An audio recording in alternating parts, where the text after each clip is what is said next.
All right, Sharon Goodall, FightHype.com. I'm here with one of the top contenders in boxing. Comfortably to say, right? Bruce Yeah, Carrington.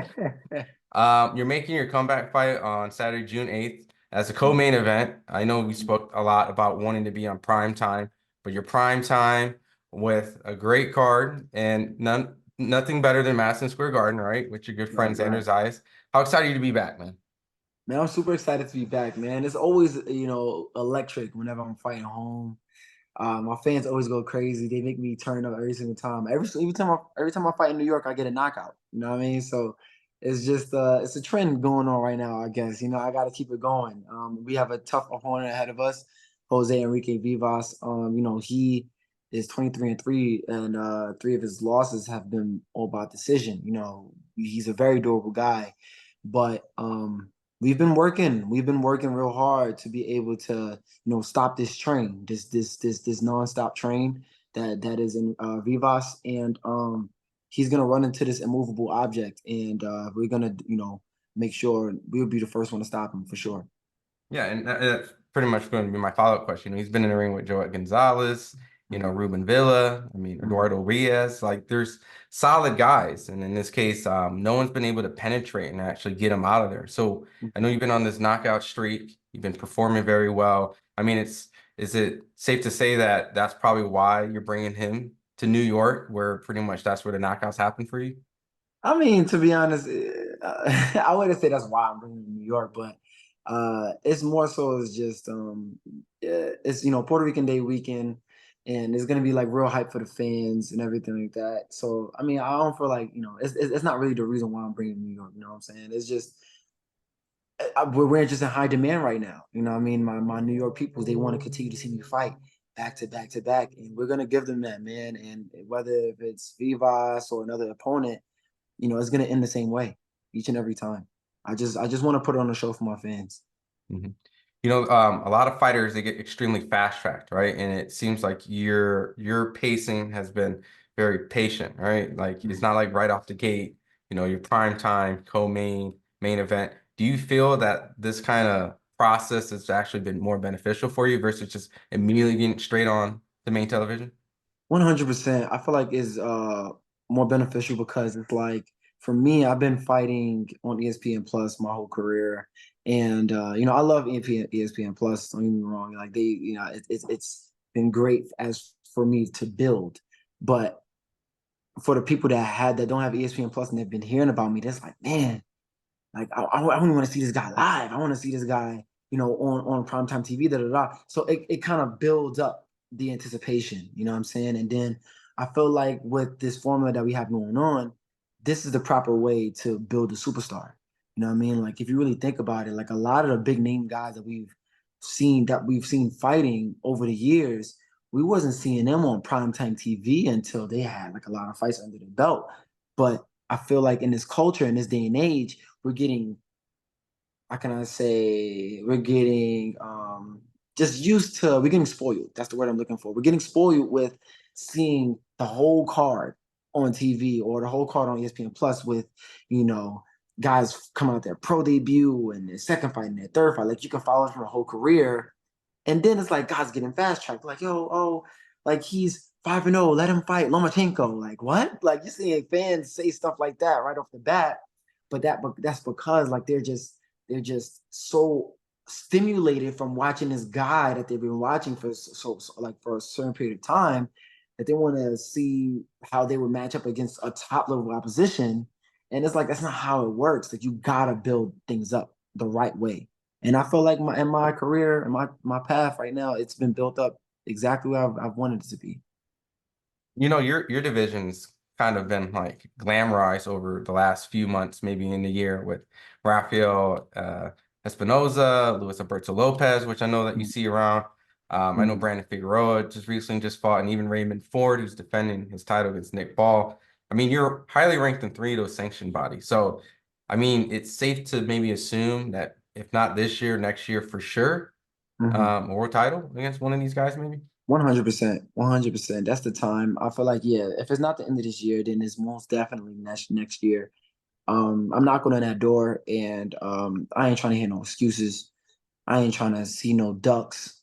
I ain't trying to see none of that. Like it's time for us to work because y'all say y'all the best, and I know I'm the best. I fight the best, man. For like that, that's just what it is, man. You know me, Brownsville never ran, never will. I really do live by that, and I hope that these so-called fighters that want to call themselves fighters, they could prove themselves against an opponent like me.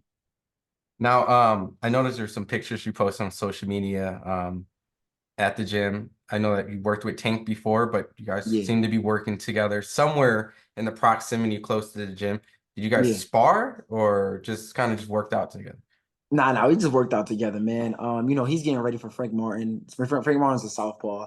So I wouldn't be really beneficial to Tank as of right now. And Tank, even with my opponent, I'm getting ready for a fight. Tank does not fight anywhere like Enrique Vivas, and Vivas is also unorthodox. So it would defeat the purpose of us actually like sparring together. But he's been working with DJ Zamora. Zamora, he'll be fighting on his top rank debut um out here in the Fontaine Blue. I forget the date. I forget the date, but Rafael Espinoza is on that. That's the Rafael Espinoza card. He's gonna be making his top rank debut, and I really, want everybody to really like look out and watch him because he is a special talent. I feel like he's like uh Vegas's best kept secret, but it's time for the secret to be, put out there, and I really can't wait for him to, shine. Yeah, that fight's going to be on June 21st out in Vegas. So that's going Yeah, to be a very stacked card and a lot of yeah. great talent. So it's just safe to assume that when you guys talked, he's rooting for you and maybe you're rooting for Tank and the Frank because you guys had a good relationship and you think Yeah, Tank. yeah. I'm familiar with Tank. I've been familiar with Tank for some time. Like I've sparred Tank like back in I want to say 2017, something like that. And then that's the only time we ever sparred. And I was an amateur at the time. And ever since then though, like, I mean I've watched Tank before that, but I've really watched Tank after that. And he's a special talent, man.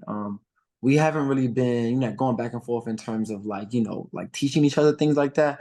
But I've like been watching him and I've been seeing like, yo, like I understand why he is where he is in his career right now. Like his feet are so fast and he's very explosive, hands really fast, and real precise with his shots. That's why he gets the knockouts the way he do. You know what I mean? It's not a fluke at all. Like, and people, I feel like they underestimate his IQ. Like, he is really like a fighter. Like, you know what I mean? And dude's IQ is great, and I see why he is, touted as one of the, best in the world. Pound for pound ranked in the world, man. Yeah. So it's safe to say maybe I'll parlay you and Tank both knockouts back to back. Word, yeah, yeah, for sure, for sure. My last set of questions, in its regards of a great performance. It was against Louis Neary, Naoya Inoue fought. And I'm just curious on your thoughts because, I probably smiled when he went down. Not saying that it was a bad performance, it was definitely like a pound for pound performance, but it kind of showed maybe he bleeds a little bit. And if he comes a little too close to maybe a Shushu Carrington, maybe that's what you like about that. Man, honestly, like that didn't surprise me. Like, it was just more so just that everybody was making this guy like he seemed like he was invincible, dude. Like you get clipped, you get clipped. That's gonna happen to everybody. And I never thought that that wouldn't be able to happen in a way. You know what I mean? So when that happened, when he got clipped, it's like everybody's like, oh, he got clipped. But I'm like, bro, it's boxing. Everybody's gonna get caught. Mayweather's gotten caught. Like everybody's gonna get clipped. So but I will say like it definitely showed, chinks in his armor. I mean, I've seen plenty already, but it just showed more. And then to the fact that what he get if he gets clipped, especially with a guy like me, like he might not get up. You know what I mean? I'm one of those guys to where it's like you get clipped, you may not be the same when you get back up. And even if you do get back up, I'm a finisher. So yeah, man, it's just it's just gonna be very interesting, man, whenever it's time for me to get in the ring with him. Is it safe to say because I know Crawford's getting ready to fight Majimov, he was pound for pound and he's anyway was pound for pound, and then Usyk, I'm assuming maybe you felt Usyk's pound for pound after the Tyson Fury performance. Definitely, for sure, for sure. Usyk, man, he stuck to the game plan. He did really well. I'm really impressed with Usyk's consistency and his tenacity, man, because he had a great game plan going forward. in the first few rounds. But Tyson Fury, he caught like a nice rhythm and great momentum in the middle rounds, man. But then toward the championship rounds, that's why it's called the championship rounds for a reason. Usyk turned it up, and he really imposed his will, and rocked and knocked down Tyson Fury in the ninth round, and then it was kind of back and forth from 10, 11, and 12. Dude, Usyk, he has earned becoming one of the top pound for pound people in the sport of boxing, man. He's a very special talent. And for him to come up from cruiserweight, undisputed in cruiserweight, and now undisputed in heavyweight, man, you just can't do anything but take your hat off to him, man. Well, sure, I don't want to take too much of your time. I could chat with you forever, and All day, you already uh, know, yeah. but mention pound for pound, potentially soon, maybe a future pound for pound. Obviously you got a 10-round co-main Mm. out in MSG. No big deal, right, on ESPN. But any last message to the fans who'll be tuning in on that awesome Puerto Rican Day parade with you Yeah. and Xander doing their thing? Yeah, man. Listen, June 8th, you're not gonna want to miss the Shoo Shoo Show once again. It is Shoe York City and Puerto Rico. We making Shoe York Rico. You know what I mean? And it's gonna be a show. It's gonna be a show you guys are not gonna miss. Um, I'm gonna always perform, always give a crowd please performance. And yeah, man, June 8th is gonna be one of those don't blink fights once again. I really can't wait for y'all to see what I got made in store for y'all.